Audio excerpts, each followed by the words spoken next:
नवरात्रे आएंगे, प्रारंभ होंगे। उस नवरात्रे में अब की बार तो नवरात्रे 10 दिन के हैं। आप सभी को बहुत बहुत बधाई हो उसकी। कहते हैं नवरात्रे जब बढ़कर आते हैं, 9 दिन से अगर 10वें दिन नवरात्रे बढ़ जाते हैं, नवरात्रे अगर एक दिन भी बढ़कर आते हैं, तो माँ जगतजननी की आराधना करने वाले, साधना करने वाले भक्तों को जितना फल नवरात्रे का प्राप्त होता है वो 10 गुना फल नवरात्रे में प्राप्त होगा। अगर नवरात्रे एक दिन बढ़ जाएं, 10 दिन के नवरात्रे हैं अब की बात। जो शारदीय नवरात्रे इस वर्ष प्रारंभ हो रहे हैं वो 10 दिन के हैं, बढ़कर आ रहा है। शिव शक्ति की खूब आराधना करो, भगवान शंकर और पार्वती की खूब साधना करो, शिव पार्वती का भजन करो, शिव पार्वती का स्मरण करो, शिव पार्वती की भक्ति करो, मंत्र जाप करो, नाम जाप करो, कीर्तन करो, आराधना करो, साधना करो, वो फल देते हैं। आराधना साधना माँ अम्बा जगदम्बा की भी शिव के साथ करो। ये जो आप पहले दिन ही कलश स्थापना होती है और पहले दिन ही आपको ये ज्ञान हो जाए कि बच्चे पूछे कि कलश क्यों रखा जाता है, कलश के ऊपर आम के पत्ते क्यों लगाए जाते हैं, कलश के ऊपर नारियल क्यों रखा जाता है, कलश के ऊपर 9 बार मोली क्यों बांधी जाती है, मोली मतलब लच्छा नाड़ा 9 बार क्यों लपेटा जाता है नारियल के ऊपर, कलश के ऊपर जब रखा, कलश के ऊपर जब जब श्रीफल रखाता है, नारियल रखाता है, तो उस पर 5 बार 7 बार मोली नहीं लपेटी जाएगी, तो 9 ही बार लपेटी जाएगी। 5 या 7 बार लपेटते हैं तो कहते हैं कि लक्ष्मी की छिन्नता होती है, और वो 9 बार लपेटी जाती है तो भरपूर लक्ष्मी का भंडार बढ़ती है। क्यों कहते हैं? भगवान कुंभ का निर्माण कर रहे हैं, भगवान कलश का निर्माण कर रहे हैं, और भगवान स्वयं ब्रह्मदेव कर रहे हैं कि आप ऐसा निर्माण कर दो जिसमें 33 कोटि देवता स्वतः विराजमान हो जाए। तो भगवान ने उस कलश का निर्माण कर दिया। अब कलश का निर्माण करा तो स्वयं भगवान ब्रह्मदेव बोले, प्रभु इस कलश के अंदर मेरा स्थान कहाँ है? बहुत ध्यान देना महाराज, कलश का जो मुख होता है उस मुख पर भगवान विष्णु का स्थान होता है। किसका स्थान है? भगवान विष्णु का। थोड़ा सा नीचे आओगे, जहां से कलश का मुख दबा हुआ होता है, वह जगह भगवान स्वयं शिव की होती है। किसकी जगह है? भगवान शंकर की। कलश का अग्रभाग, नीचे का भाग जहां से फैला हुआ होता है, वहां ब्रह्मा का आधिपत्य स्थापित होता है। फिर कलश का जो नीचे का भाग होता है वो भगवान शिव और शक्ति का स्थान होता है। कलश के बाहरी भाग में, जहां पर बाहर का हिस्सा होता है, उस कलश के बाहरी भाग में 33 कोटि देवताओं को भगवान शंकर ने लाकर विराजमान किया होता है। महाराज भगवान शंकर 33 कोटि देवताओं को निमंत्रण देकर उस कलश में विराजमान कर। कितना सुंदर लिखा है देवी भागवत के अंदर कि जहां कलश की स्थापना होती है उस जगह पर किसी देवताओं को बुलाने की जरूरत नहीं होती। 33 कोटि देवता उस जगह पर स्वतः विराजमान हो जाते, स्वयं 33 कोटि देवता स्वयं वहां विराजमान। नवरात्रे एकम से प्रारंभ नहीं होते, अमावस्या की रात्रि से प्रारंभ हो जाते, इसलिए उसको कहते हैं नवरात्रे। क्योंकि 9वीं के दिन माता जी का विसर्जन हो जाता है, जवारों का विसर्जन हो जाता है। व्रत करने वाले कन्या पूजन, भोजन भंडारा कराकर विराम दे देते हैं। तो 9वीं की रात्रि उसमें नहीं जुड़ा पाता, उसमें रात्रि अगर जुड़ती है तो ये अमावस्या की रात्रि से जुड़ना प्रारंभ होता है, तब जाकर वो नवरात्रि पूर्ण हो पाती है। पितृलोक में पितृ जैसे निवास होकर भी इंतजार करते हैं। 4 नवरात्रे हैं तो 4 ही श्राद्ध हैं। आज मौनी अमावस्या है, श्राद्ध का विराम हो जाता है और कथा अर्थात नवरात्रे प्रारंभ हो जाते हैं दूसरे दिन। तो यहाँ शास्त्र कह रहा है जैसे हमें प्रतीक्षा रहती है कोई अच्छे कार्य की, कि घर में कोई शुभ कार्य हो, घर में कोई अच्छा आयोजन हो तो अपने को आनंद होगा, प्रसन्नता होगी। उसी तरह हमारे जो पूर्वज चले गए, जो पूर्वज चाहे वो अधोगति में गए हों, चाहे वो देवगति में गए हों, चाहे वो पितृलोक में निवास कर रहे हों, तो जितने भी पितृलोक में निवास करने वाले पूर्वज होते हैं वो भी ये विचार करते हैं कि हमारे घर के वंश द्वारा, हमारे वंशजों द्वारा कोई ऐसा सत्कर्म हो जिससे हमारे जीवन की भी तृप्ति हो और हमें आनंद की अनुभूति हो। और ध्यान दीजिएगा महाराज, आपको चैत्री नवरात्रे का स्मरण होगा, आपको शारदीय नवरात्रे का स्मरण होगा, पर जो आषाढ़ में और माघ में जो नवरात्रे पढ़ते हैं इसका एक आनंद ही दूसरा रहता है। बस इतना जरूर होता है कि दुनिया के लोग वो जो 2 नवरात्रे होते हैं उसमें कलश की स्थापना भी करते हैं, देवी का पूजन भी करते हैं, अर्चना भी करते हैं, मंदिरों में भीड़ भी रहती है और खूब प्रेम से माता का जगराता वगैरह सब होता है। पर ये जो नवरात्रे हैं 2 गुप्त नवरात्रे, इनका लोगों को स्मरण नहीं था। वो तो धीरे धीरे ये टीवी चैनल के माध्यम से कथाकारों ने, वक्ताओं ने स्मरण कराना जब चालू करा, धीरे धीरे बताना, मार्गदर्शन करना जब चालू करा, तब लोगों को ज्ञात होता गया कि कोई गुप्त नवरात्रा भी होता है, उसमें भी देवी की आराधना होती है। ये चारों नवरात्रे अलग अलग अवस्था के हैं, अलग अलग सुख के हैं और अलग अलग आनंद के। आपके घर में पितृदोष है, आपको ऐसा महसूस होता है, तो किसी भी नवरात्रि के पहले जो अमावस्या पड़ती है, जिस दिन अमावस्या रहे उस दिन चावल की कटोरी में एक कपूर का टुकड़ा रख दीजिए, छोटा सा, और कपूर का टुकड़ा रखकर उस कपूर को दरवाजे के बाहर कटोरी में ही, चावल रखी हुई कटोरी में ही उसको पितरों का स्मरण कर कर जला दीजिए।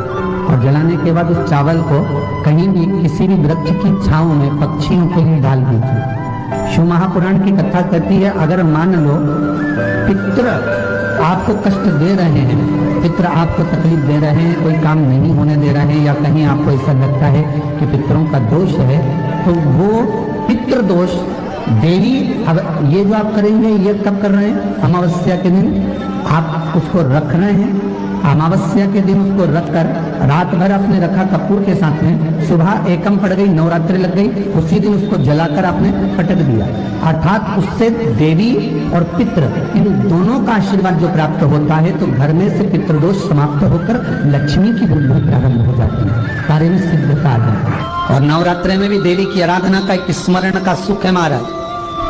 ज्योत का विधान है, नवरात्रि में देवी की ज्योत लगती है, अखंड ज्योति लगती है, जवारे बुआए जाते हैं, कलश लगता है, ज्योत का भी विधान है। जिसके यहाँ दिया अखंड जलाया जाता है, अगर वो दिए की लो, दिए की बाती अगर दक्षिण दिशा की होती है, तो उसके घर में साल भर में एक घात जरूर होती है। जो दिया अखंड जलता है उसकी बाती का मुख दक्षिण का नहीं होना चाहिए।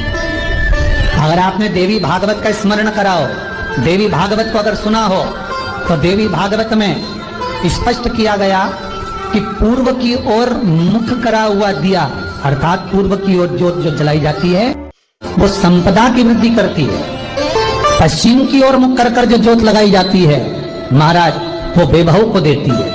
और उत्तर की ओर जो मुख कर ज्योत जलाई जाती है, उत्तर की ओर जो ज्योत का मुख रहता है वो आयु की वृद्धि करती है, घर में अकाल मौत को रोकती है। दक्षिण की ओर ज्योत ना लगाएं, अगर आपको लगाना है पूरब की लगाएं, पश्चिम की लगाएं या उत्तर की लगाएं। और जितने दिन महारानी जगदम्बा जगतधात्री दुर्गा भवानी चैत्र नवरात्रि में, शरदीय नवरात्रि में, आषाढ़ी नवरात्रि में, आदिकादिक पौष नवरात्रि में हम जगत जननी जगदम्बा की जब स्थापना करते हैं, या हम नूतन घर का प्रवेश करते हैं, या गणेश जी की स्थापना करते हैं, या कोई दुकान को प्रवेश करते हैं, या कोई शुभ कार्य करने के लिए अग्रण्य होते हैं, तो हम कलश की स्थापना क्यों करते? कलश के अंदर आखिर ऐसा क्या विराजमान है कि 33 कोटि देवता उस कलश के अंदर आकर बैठ जाते हैं? आप कोई यज्ञ करने जा रहे हो, आप कोई पोथी पुराण करने जा रहे हो, आप कोई अच्छा कार्य करने जा रहे हो, तो ब्राह्मण देवता कह देते कलश की स्थापना होगी, कलश की शोभा यात्रा निकलेगी, कलश यात्रा निकलेगी, कलश विराजमान होगा। तो उस कुंभ की उस घड़े की महत्वता कहां से प्रकट हो गई? शिव महापुराण की कथा कहती है महाराज, भगवान औघड़दानी शंकर स्वयं आद्य शक्ति जगदम्बा से कहते हैं कि जगदम्बा तू क्या चाहती है बोल। तो जगत जननी जगदम्बा कहती है कि जहां मैं हूं वहां शंकर है, ये आपने कह दिया, पर जहां शंकर है वहां पार्वती का होना जरूरी है। उसके लिए सिद्ध करने के लिए एक स्थान ऐसा बनाया जाए जहां पर शंकर विराजमान है और शंकर के साथ पार्वती विराजमान है। तो शिव जी ने कहा पार्वती, उसके लिए मैं तुझे एक सुंदर कलश का निर्माण कर देता हूं। अष्टमी के दिन कन्याओं का भोजन कराओ या नवमी के दिन कन्याओं का भोजन कराओ। पर देवी भागवत तो कहती है, देवी भागवत तो वर्णन करती है कि पहले नवरात्रि से लेकर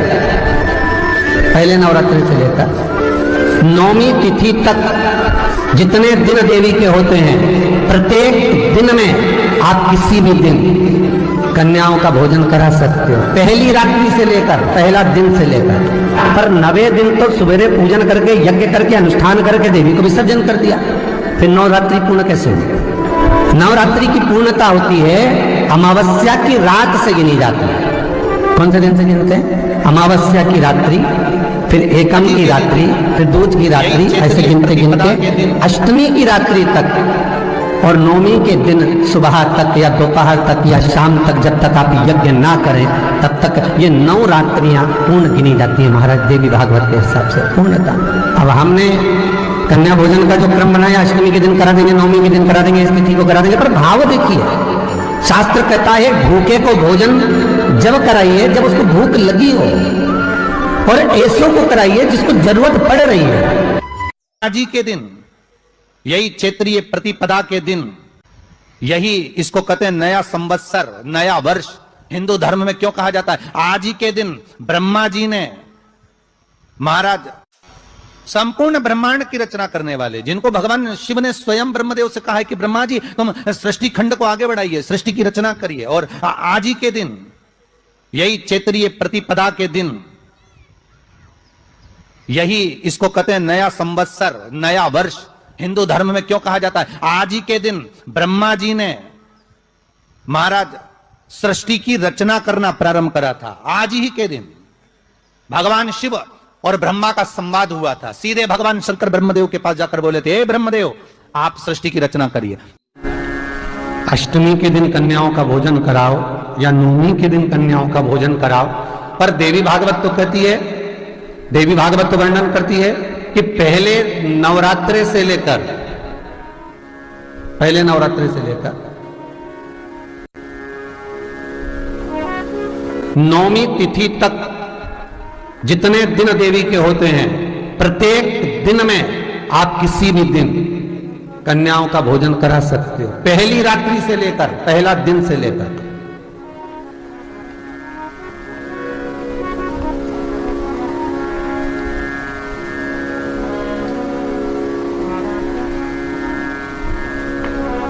नवरात्रि मालूम है कब से लगती है?